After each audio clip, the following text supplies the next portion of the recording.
Hi, everybody, and welcome back. Well, here we are. It seems as though in the blink of an eye, starting off another week, this one beginning on the 16th day of January, now officially putting us over the midway mark of the first 2017 with a still spring-like forecast for its entirety. Not one, but a bunch of upper level disturbances are going to give us rain chances.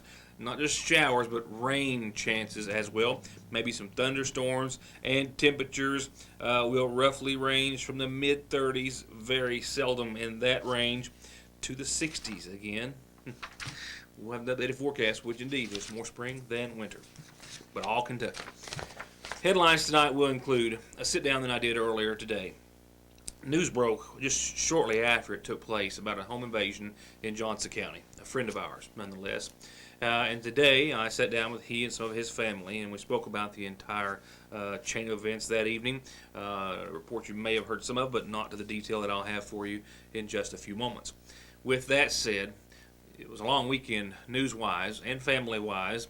The 15th Region Dance Competition was held at Shelby Valley, a full day of dance competition for the McGoffin County High School and Harold Whitaker Middle School and other area schools. And we've got a great report coming out of that. A not-so-great report ending a ball game that ended in a violent manner here in McGoffin County. We'll touch on both of those tonight, and we'll do so in just a few seconds. But an impossibility to get all that on, and with school being out today, we don't have any possible late details. I don't know if there's going to be any charges come out of all this that happened after the ball game, but it was just a sad situation on a lot of levels, and we'll cover it to some degree tonight, and I'll have a follow-up for you on tomorrow's program. With all of that said, there's a big headlining act coming to the Mountain Arts Center. High caliber is how Executive Director Clayton Case put it, and he is exactly right. Thompson Square is coming to the Mountain Arts Center in just a few days. The duo of Kiefer and Shauna Thompson, known, of course, as Thompson Square, they're coming to the MAC on Friday the 27th. Now, that's not this Friday, but the following. I don't need to mention their big number one hits, Are You Gonna Kiss Me or Not, If I Didn't Have You, and others. Do I? Did think so. Their awards are plentiful as well. The Vocal Duo of the Year for both the ACM and CMA for 2012, 2013, the ACM, the list goes on. But after taking their headlining Just Feels Good tour across the United States and Asia and Australia a couple of years ago in 2014, they took some time off. They collaborated in the studio and celebrated with celebrated producer Mickey Jack Cones, Dan Huff, the list goes on.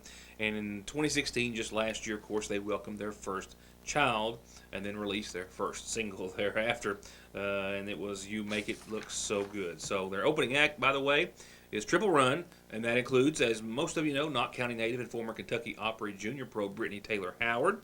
That should hit home for a lot of folks, certainly. And with all that said, it's going to be a wonderful weekend of entertainment. So the show starts Friday at 7:30 at the Mountain Arts Center. Tickets are just $29. You can get them online at macarts.com or call 888-MAC-ARTS. It's going to be a big show, big night, next Friday. Not this Friday, but next. I'll give you a glimpse into a host of news that we're already working on for tomorrow, and that will include a violent altercation that took place as cheerleaders were shaking hands following what was a... To get high-speed internet on their state-of-the-art fiber optic network for all of your home and business solutions, or to watch TV without a contract on over 200 digital channels with superb quality, or stay connected with family and friends with 24/7 telephone service you can always depend on, contact Foothills Broadband today. Or just click on their link to the right to find out how they're working to provide the latest in communications at affordable prices with exceptional service at Foothills Broadband. Now for our top story this evening, a Johnson County man recovering from a vicious and brutal attack, a home invasion that took place this past weekend, Friday night, after he had returned home. The suspects arrested and jailed a mother and son, mind you. More on that in just a few moments. Wallace Conley is known throughout the Johnson County community and surrounding area by many. He was an educator, retired after 33 years in the classroom. His wife now passed on about 2.5 years, of course, a long-standing, and the first, of course, female county court clerk in Johnson County. And, of course, that is now followed by Wallace's daughter, who is the current Johnson County Court Clerk. Chris Conley of Conley Tire, one of our sponsors, of course, is also a place that I like to hang out and spend a little time with Chris and Wallace every chance I get.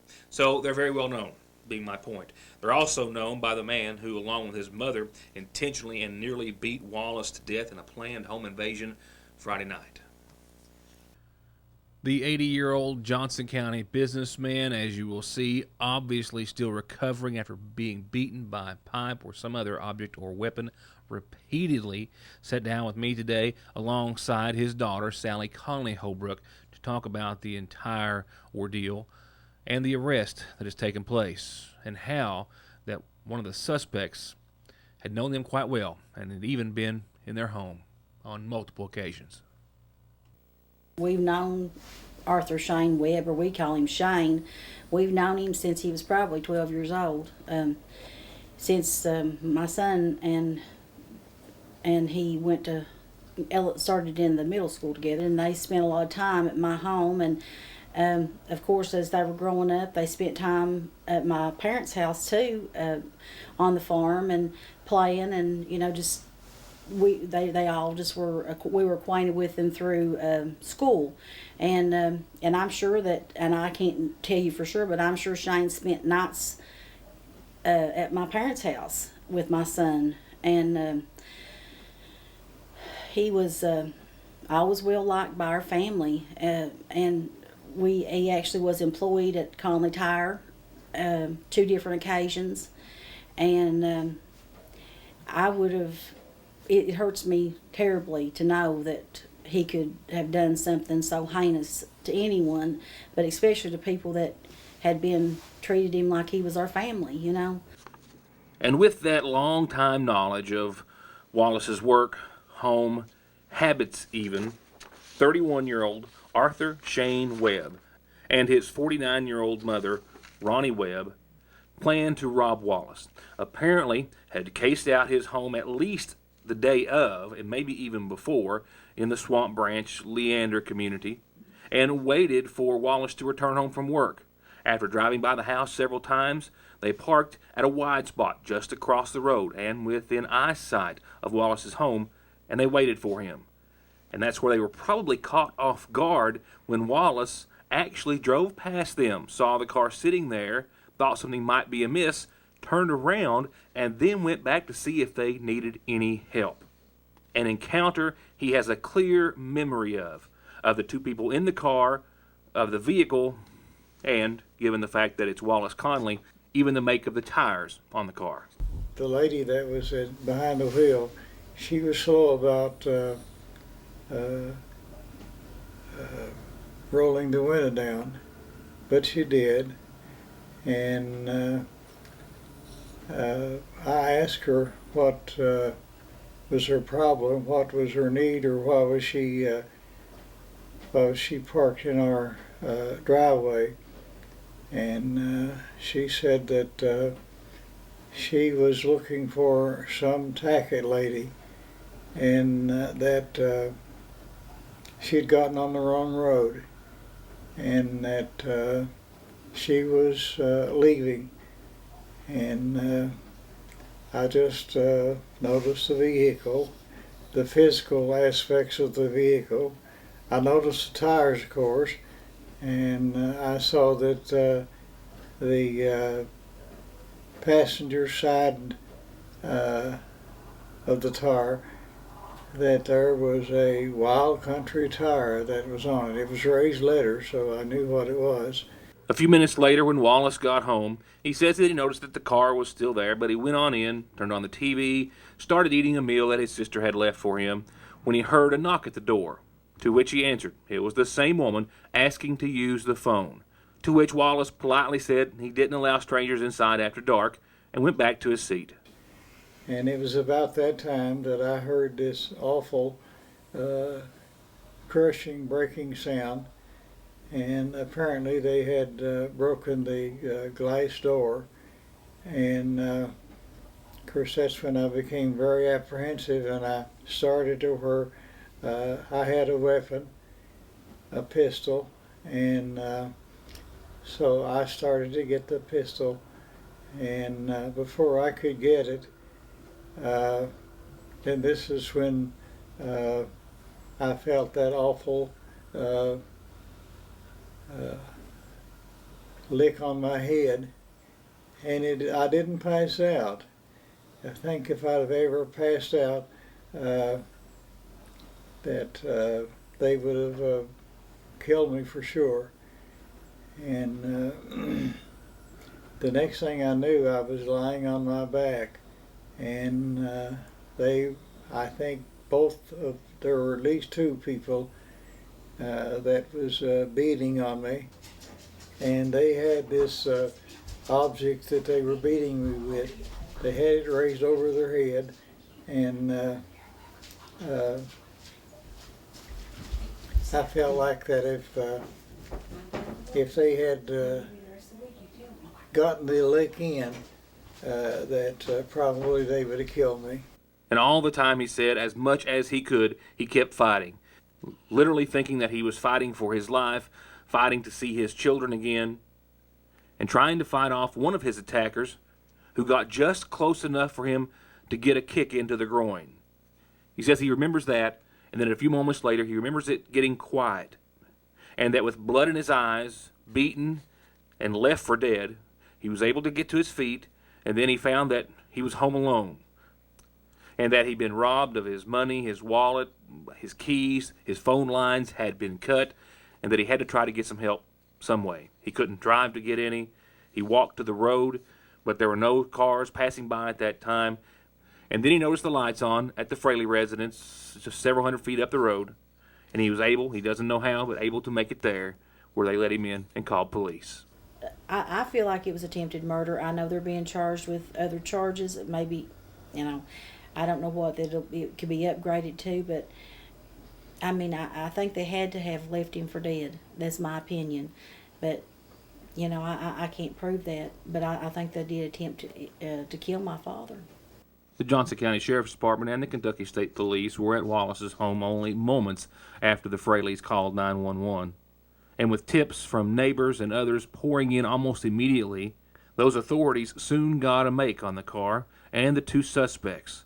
With the fact that this was indeed a mother and son duo who planned this attack, perhaps as hard to accept as any other part. I don't call that a mother. No. I mean, anybody that could, like Daddy said, he was going for his weapon. Possibly she could have got her son killed. For what? What would be worth having your child's blood spilled? That's no mother. I know I took a terrible beating, but I'm glad that I didn't get to my pistol. I'm afraid what would have happened if I should have got a weapon. I hate to think that there might have been a death and things happen different. I just hope that, I don't know. We, like Daddy said, we don't hold any malice toward anyone, but we do want them prosecuted to the full extent of the law because, I hope that there's an example made here that would show people that they can't do things like this and walk the streets. And Mother are both still, of course, lodged in the Big Sandy Regional Detention Center, each on a count of burglary in the first degree, assault in the first degree, and robbery in the first degree. Two things I need to add to the end of that report. First and foremost, that Wallace and Sally and the rest of the family are all very thankful and proud of their neighborhood, their community, everyone on Jenny's Creek for the overwhelming show of support and love that they have received. They're also very proud of the work done by the Johnson County Sheriff's Department and the Kentucky State Police. And in spite of that attack, they still say that Johnson County is the greatest place to live. Also, we can add only at this time that the investigation is still ongoing. Whether or not that means more arrests are pending as of right now, we have yet to confirm, but only that the investigation continues. The news continues right after this. It was just simply an impossibility today to get all of the news together and on air for this evening, as it was a busy weekend for myself. And of course, that included the 15th Region Dance Competition at Shelby Valley. And then, of course, a big night, to some degree, for Hornet basketball. We've got Lady Hornet action to get caught up on tomorrow with highlights, a boys game that could have gone down as one of the greatest, most exciting games in history, but will more than likely be overshadowed by what happened during thereafter. It was full of everything from technicals to an awesome last-minute shot that everyone thought ended a double overtime game. It wasn't. They would go back to the court. I'll explain that tomorrow.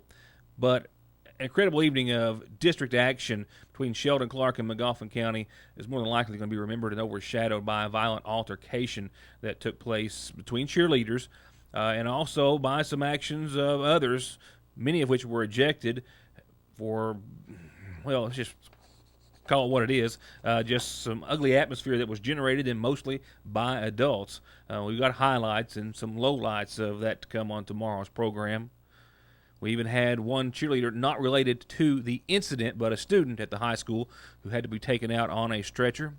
We'll also find out more from school authorities when I have the full report on tomorrow's program. And I attended my last 15th region dance competition as a dance dad. That's pretty sad. The Harold Whitaker Middle School and the Magoffin County High School dance teams did outstanding, represented you well, and it was another thrilling ending for the high school. And Lacey, my Lacey, and her dance team, all of which just stunned the audience and brought back the biggest award of all. So we'll go through that real quickly, show you a little more of the dance than what I'm showing you now, and of course a special interview with some who were there, including the seniors, who of course will be there. This will be their last performance on the regional competition floor. So all of that and much more when I see you back here tomorrow night. Show's not over for now. Just to give you a little prelude of things to come. I know a lot of folks were expecting an update on these reports and others, so I want to let you know they'll definitely be here tomorrow.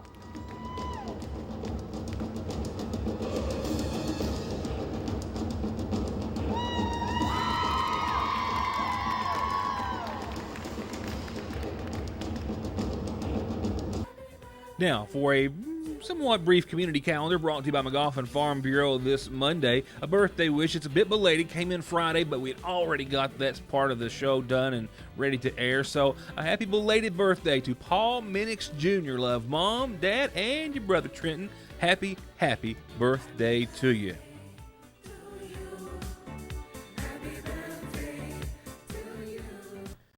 And a reminder, and I'll remind you a little later on, I actually pulled this up thinking that it was for tomorrow. So I've got a few days, but while it's on screen, just a reminder, Senior Day for the Water into Wine Food Pantry is next Tuesday, the 24th, and their regular day is next Wednesday, the 25th. So I'll get that straight, remind you in the next few days to come. And two announcements in our obituary section for this evening. The first is an announcement that comes in honor of 29-year-old Christopher Thomas Smith of Flint Branch here in Sagersville. He passed away yesterday, survived by his wife, Chrissy Brewer Smith. I'm told that arrangements are incomplete at this hour, but to be announced soon by the Magoffin County Funeral Home. We're also expecting a full list of announcements soon to be released in honor of 81-year-old Laura Lois Prater LaCourse of Mash Fork, who passed away on today's date. Arrangements too incomplete and to be announced soon by the Magoffin County Funeral Home.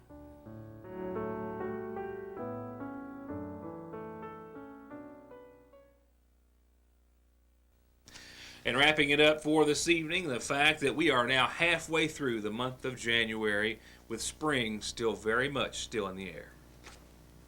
And as you can see, that's not the only thing in the air and headed in our direction, mind you. We've got not one, but several upper-level disturbances that are going to, in part, give us several chances of showers and rain throughout much of your work week with very little mention of sunshine anywhere or start, middle, or end. And it's going to be warm, too. 54 degrees for our low tonight, guys and gals. 57 right now, and not falling too quickly, but falling and not falling far. Cloudy skies, you saw some showers on their way, so look for them. Those mainly after 9 o'clock for us. Look for a little patchy fog thereafter, and a very comfortable low, mind you, of around 54 degrees. Not much wind really to speak of tonight, but there will be more so tomorrow. For your Tuesday, showers and thunderstorms before 1, then showers likely, and then thunderstorms possible later on in the afternoon. We're talking about patchy fog in the morning. 67 degrees on your Tuesday with winds out of the south, southwest, maybe 6 to 23 mile per hour gusts. Stormy, windy, warm for your Tuesday. Tuesday night, still cloudy skies, still a 40% chance of showers lingering for the end of your Tuesday. Midweek, patchy drizzle in the morning, otherwise cloudy and mostly dry for most of your Wednesday. Temperatures backing off to closer to where they should be at 46 and 35 for your high and low. And I think with the exception of that drizzle in the morning of the patchy variety, pretty much just clouds and not much more moisture on your Wednesday.